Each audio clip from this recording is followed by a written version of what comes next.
kita akan mendapatkan hikmah dari seluruh amalan-amalan yang kita lakukan dalam hidup sehari-hari.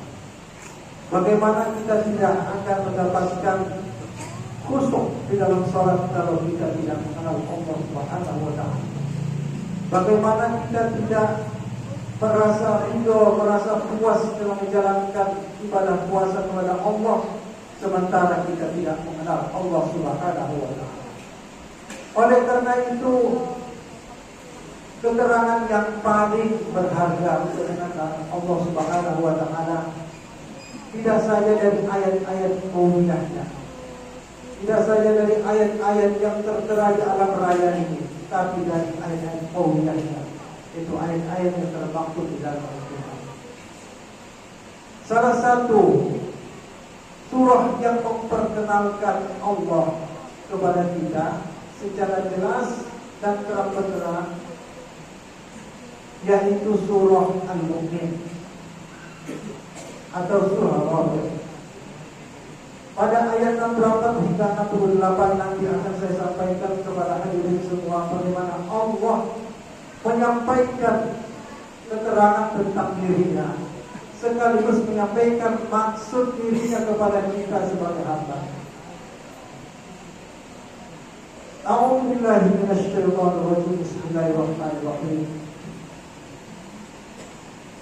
Allahu alladzi ja'ala lakumul arda qararan was-samaa'a binaa'a wa sawwarakum fa ahsana suwarakum wa razaqakum minat thayyibat.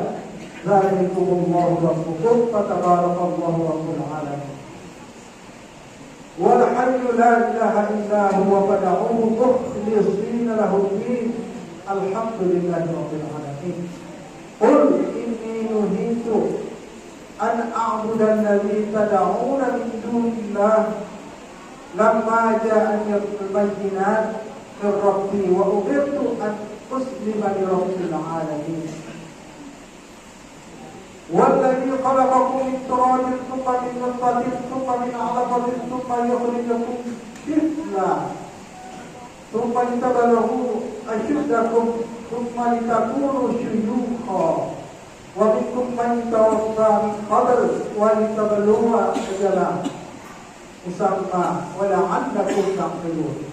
Huwa alladhi yuhyi wa yumiit fa idza qada amran fa innama yaqulu lahu kun fayakun. Bismillahirrahmanirrahim. Artinya adalah Allah lah yang menjadikan bumi bagi kamu tempat menetap, tempat bermukim, dan langit sebagai atap, dan membentuk kamu lalu membaguskan rupamu, serta memberi kamu rezeki dengan sebahagian yang baik-baik. Yang demikian itu adalah Allah Tuhanmu, Maha Agung Allah, Tuhan semesta. Ayat pertama ini menggambarkan kepada kita bahwa yang memberi rezeki itu bukan manusia, bahwa yang memberi rezeki itu bukan pekerjaan kita, bahwa yang memberi rezeki itu bukan profesi kita, bahwa yang memberi rezeki itu bukan bos kita, bukan makhluk, tetapi yang memberi rezeki itu adalah Al-Khaliq, Allah. Oleh karena itulah kita wajib beribadah kepada-Nya. Kemudian ayat kedua, Dialah yang hidup kekal, tiada Tuhan yang berhak disembah melainkan Dia. Maka sembahlah Dia dengan memurnikan ibadat kepada-Nya. Segala puji bagi Allah Tuhan semesta alam. Ini memberi arti kepada kita bahwa yang kekal dan yang abadi itu hanya Allah. Sementara kita yang di dunia ini hanya fana, hanya menunggu waktu, hanya menunggu ajal. Kapan saja dicabut oleh Allah hak hidup kita di dunia ini, maka itu akan terjadi seketika. Karena itu kita tidak boleh sombong. Karena itu kita tidak boleh melampaui batas. Karena itulah kita selalu ingat kepada Allah, selalu bertakwa kepada Allah, dan selalu ingat kepada-Nya agar kita tidak terjerembab kepada hal-hal yang tidak diinginkan oleh Allah Subhanahu wa Ta'ala. Ayat berikutnya, qul inni nuhitu an a'budu alladzi tad'una min dunillahi lamma ja'ani al-bayyinat min rabbi wa umirtu an uslima li rabbil alamin. Katakanlah wahai Muhammad, Allah perintahkan kepada Muhammad, apa yang diberitakan oleh Allah kepada Muhammad, aku dilarang menyembah sembahan kalian selain Allah setelah datang kepadamu keterangan, dan aku diberitakan supaya tunduk dan patuh hanya kepada Allah Tuhan semesta alam. Maksudnya adalah bahwa kita mengikuti persis seperti Rasulullah SAW. Apa yang kita ikuti? Perintah untuk tidak menyembah selain Allah, tidak menyembah duit, tidak menyembah materi, tidak menyembah apapun. Yang kita sembah, yang kita patuhi hanya Allah Subhanahu wa Ta'ala. Setelah keterangan tentang Allah dan sembahan-sembahan itu disampaikan oleh Allah di dalam Al-Quran, dan kita juga disuruh untuk tunduk sepenuh hati kepada Allah Subhanahu wa Ta'ala. Tidak boleh tunduk setengah-setengah, tidak boleh bercabang di dalam hati kita, bahwa satu hari kita tunduk ke ini, satu hari yang lain kita tunduk kepada Allah. Itu adalah salah satu bentuk dari syirik kepada Allah Subhanahu wa Ta'ala. Dan kita tahu siapa yang berlaku syirik tidak akan diampuni oleh Allah Subhanahu wa Ta'ala. Kemudian ayat berikutnya, walladzi khalaqakum min turab tsumma min nutfatin tsumma min 'alaqatin tsumma yukhrijukum tifla tsumma litawalluwa ashuddakum tsumma litakunu syuyukha wa minkum man tawaffa min qabl wa litawalluwa ajalun musamma wa la'allakum tahtadun. Dialah, maksudnya Allah lah yang menciptakan kamu dari tanah, dari asal kita dari tanah. Jadi kita tidak boleh merasa sombong dulu, karena tanah itu tiap hari kita injak. Berarti sebenarnya kita menginjak diri kita, asal diri kita. Itu menunjukkan kepada kita, mendidik kepada kita supaya kita sombong, karena di bawah telapak kaki kita adalah asal usul kita. Kemudian dari setetes air mani, sudah itu dari segumpal darah, kemudian dilahirkannya kamu sebagai seorang anak. Kemudian kamu dibiarkan hidup supaya kamu sampai kepada masa dewasa. Kemudian dibiarkan kamu juga hidup hingga menjadi orang tua. Di antara kamu ada yang diwafatkan sebelum menjadi tua. Kamu sampai kepada ajal yang ditentukan oleh Allah supaya kamu memahami. Jadi siklus kehidupan kita ini diberikan informasi oleh Allah Subhanahu wa Ta'ala supaya kita apa? Supaya kita menyadari asal usul kita. Supaya kita apa? Supaya kita menyadari siklus hidup kita itu sudah tertakdirkan oleh Allah sedemikian rupa. Maka jangan pernah berhayal bahwa kita hidup selamanya. Kita tadinya bukan siapa-siapa, dari hanya setetes air mani, kemudian bertemu dengan zigot, kemudian menjadi alaqah di rahim ibu kita, kemudian lahir menjadi seorang bayi yang tidak berkekuatan apa-apa, hanya bergantung kepada rahmat dan rahimnya Allah Subhanahu wa Ta'ala, hanya bergantung kepada kekuasaan dan kerahmatan Allah Subhanahu wa Ta'ala. Kemudian menjadi seorang anak, menjadi remaja, kemudian menjadi dewasa, tahu yang hak dan yang batil, tahu yang benar dan yang salah, tahu yang baik dan yang buruk. Kemudian hingga kita menjadi tua dan balik lagi seperti anak-anak. Karena itu kita harus mengingat siklus kehidupan ini agar kita selalu terjaga, agar kita selalu waspada dari rayuan syaitan, agar kita terjerumus menjadi temannya di hari kiamat. Kemudian apa? Adalah yang menghidupkan dan mematikan. Maka apabila dia telah menetapkan sebuah urusan, dia hanya berkata urusan itu jadilah, maka jadilah. Artinya bahwa bagi Allah tidak terjadi seperti yang kita alami, hanya harus berlaku hukum sebab akibat. Bagi Allah tidak berlaku hukum sebab akibat. Bagi Allah tidak berlaku hukum fisika, tidak berlaku hukum kimia. Bagi dia apabila ingin menghendaki sesuatu, cukup mengatakan kun fayakun, akan jadi. Seperti halnya terjadinya Nabi Adam, seperti halnya terjadinya Nabi Isa, dan seperti halnya terjadinya mukjizat-mukjizat para nabi. Semua itu bagi Allah sederhana, remeh, ringan. Tidak seperti kita manusia yang tergantung pada hukum alam, hukum fisika, hukum sebab akibat. Oleh karena itu kita harus meyakini keagungan dan kekuasaan dari Allah Subhanahu wa taala.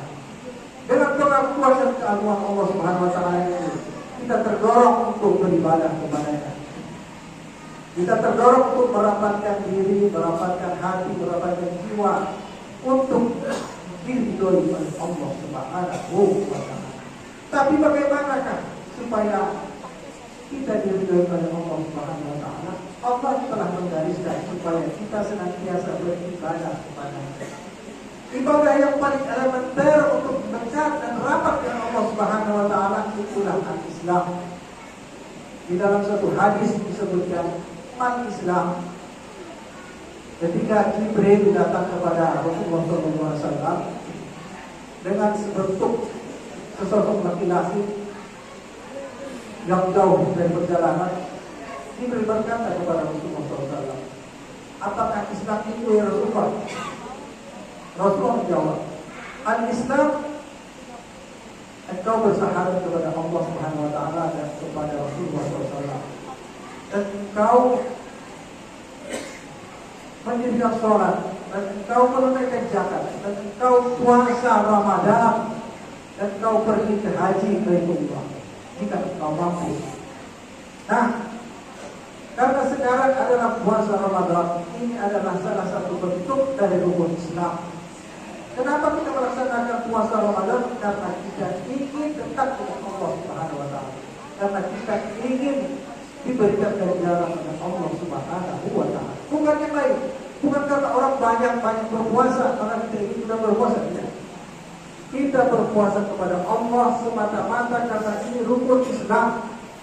Karena rukun Islam itu ada 5. Pertama, syahadat kepada Allah, yaitu asyhadu an la ilaha illallah wa asyhadu anna Muhammadar Rasulullah, yaitu pengakuan dan kesaksian kita bahwa tidak ada Tuhan yang wajib disembah hanya kepada Allah, dan tidak ada Rasul yang wajib kita ikuti hanya Nabi Muhammad SAW. Kemudian kita melaksanakan sholat 5 kali sehari semalam. Kemudian puasa Ramadan. Nah, sekarang ini ada puasa Ramadan. Kemudian membayar zakat. Nanti setelah puasa Ramadan kita bayar zakat. Zakat fitrah kepada masing-masing.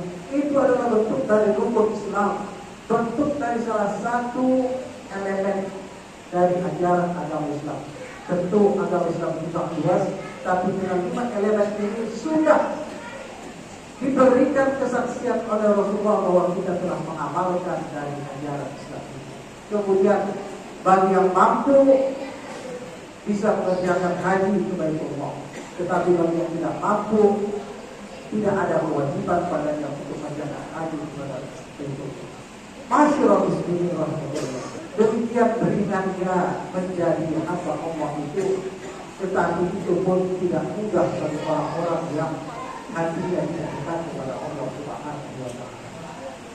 Barakallahu li wa lakum fil Qur'anil azim wa nafa'ani wa iyyakum bima fihi min al-ayati wal hikmah wa taqabbal ya wa tawfiqhu Allahumma salli wa sallim ala sayyidina Muhammad wa ala ali sayyidina Muhammad. Alhamdulillah Rabbil alamin wa bihi nasta'in ala kulli dunya wa din. Asyhadu an la ilaha illallah wahdahu la syarika lah wa asyhadu anna Muhammadan abduhu wa rasuluhu man la nabiyya ba'dahu. Qala Allah ta'ala fi kitabihi al-karim, ya ayyuhan nasu ittaqu rabbakum alladhi khalaqakum wal ladzina qablikum la'allakum tattaqun. الله وملائكته يصلون على النبي يا أيها الذين آمنوا صلوا عليه وسلموا تسليما. Masyaallah. Mudah-mudahan melalui khutbah yang singkat ini kita akan tergerak hatinya untuk lebih dekat kepada Allah Subhanahu wa taala, untuk lebih serius menjalankan ibadah kepada Allah Subhanahu wa taala, supaya amalan Ramadan kita hari ini dan akan datang dan sebulan akan datang ini diterima dengan penuh ridho oleh Allah Subhanahu wa taala. Mari kita menegakkan tangan, mari kita menundukkan hati, mari kita coba membuang segala hal-hal yang tidak diinginkan oleh Allah dari diri kita untuk menerima doa-doa kita kepada Allah Subhanahu wa taala. Allahumma ighfir lil muslimin wal muslimat wal mu'minin wal mu'minat al ahya'i minhum wal amwat innaka sami'un qaribun mujibud da'awat. Amin ya rahman ya rahim ya qadil hajat. Allahumma rabbana faghfir lana dhunubana wa kaffir 'anna sayyi'atina wa tawaffana ma'al abrar. Rabbana la tuzigh qulubana ba'da idh hadaytana wa hab lana min ladunka rahmah innaka antal wahhab. Rabbana atina fid dunya hasanah wa fil akhirati hasanah wa qina adzaban nar. Ibadallah, inna Allah ya'muru bil 'adli wal ihsan wa ita'i dzil qurba wa yanha 'anil fahsya'i wal munkari wal baghi ya'idukum la'allakum tadhakkarun.